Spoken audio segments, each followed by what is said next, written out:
जेवर क्षेत्र में किसान भाइयों की काफी समस्याएं देखने के लिए मिल रही हैं, इस पर क्या कुछ कहना है आपको?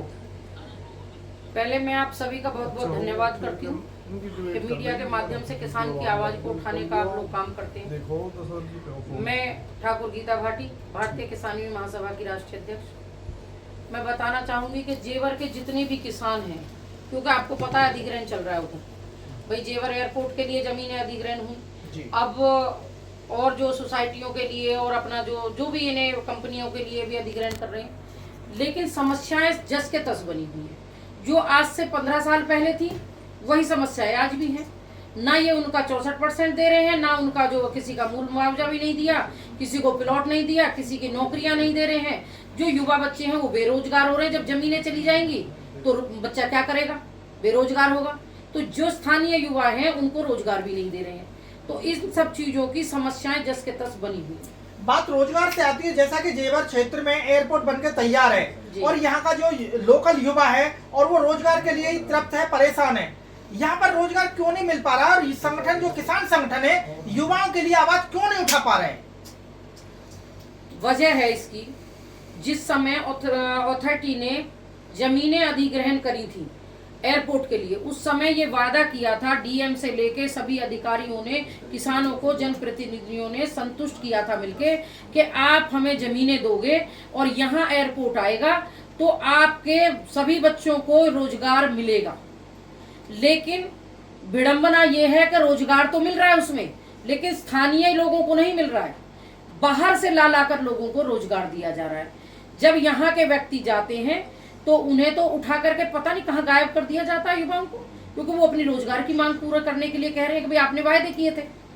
तो यहाँ अभी रोजगार किसी को नहीं दिया जा रहा। रोजगार के लिए आपके संगठन की लड़ाई किस हद तक जा सकती है?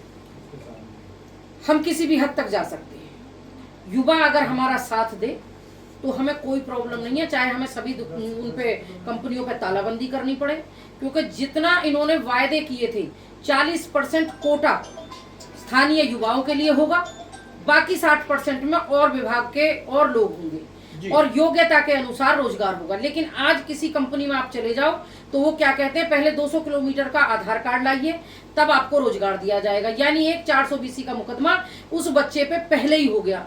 2 महीने 3 महीने वो अगर रोजगार के लिए चला गया और उसे नौकरी दे भी दी तो 3 महीने बाद जब उसकी सैलरी इकट्ठी होती है, सैलरी नहीं देते हैं ये, तब उन्हें धक्का मार के बाहर निकाल दिया जाता है और धमकी दी जाती है, अगर आपने कोई भी समस्या पैदा की यहाँ तो आपके खिलाफ पुलिस कार्रवाई होगी, क्योंकि आपने फर्जी डॉक्यूमेंट के आधार पर नौकरी पाई। जी, मीडिया के माध्यम से युवाओं के लिए, क्षेत्र की जनता के लिए क्या कुछ संदेश देना चाहेंगे? मैं तो ये कहना चाहूंगी, भैया जितने भी हमारे युवा हैं वो सभी लोग अन्य बहकावे में नहाएं, एक मुश्त हो जाएं।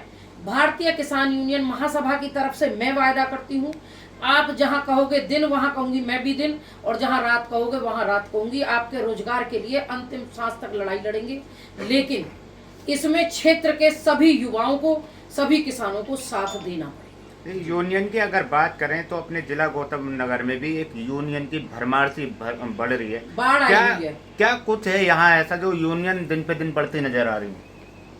इसका भी कारण है, जिस संगठन के राष्ट्रीय अध्यक्ष अपने कार्यकर्ताओं की समस्याओं को हल नहीं करवा पाते हैं, उनकी सुनवाई नहीं कर पाते हैं, उसी संगठन से एक फाड़ निकल के दूसरी यूनियन बना लेती है। इससे एक तो किसान कमजोर हो रहा है, दूसरा शासन प्रशासन इतना मजबूत हो रहा है, और इसका बहुत बड़ा श्रेय जो इतनी यूनियनें बन रही हैं, ये जो आईएएस अधिकारी बैठे हैं, इनका फूट गेरो राजनीति करो वाला ढंग है। जो यूनियन का राष्ट्रीय अध्यक्ष जाएगा उसे पुचकार के अच्छी अच्छी बातें करेंगे और दूसरे की बुराई करेंगे।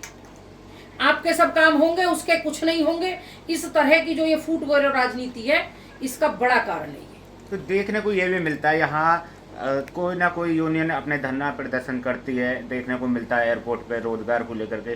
कहीं ना कहीं 1 दिन 2 दिन वो धरने चलते हैं, समाप्त हो जाते हैं, वो रोजगार वहीं रह जाता है। तो इसमें भी क्या कुछ लगता है कि कहीं ना कहीं ये किसान यूनियन के नेता भी अधिकारियों से मिले भगत से ये समाप्त हो जाते हैं? देखिए, सिर्फ ये मत कहिए कि नेता कुछ समझौता कर लेते हैं। बातों की जो कड़ी है वो चलती रहनी चाहिए।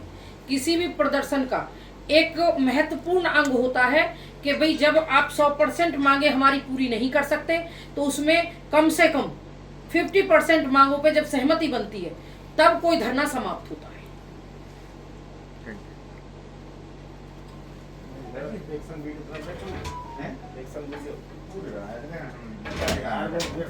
मैं काट के दूंगा, तो मैं टेंशन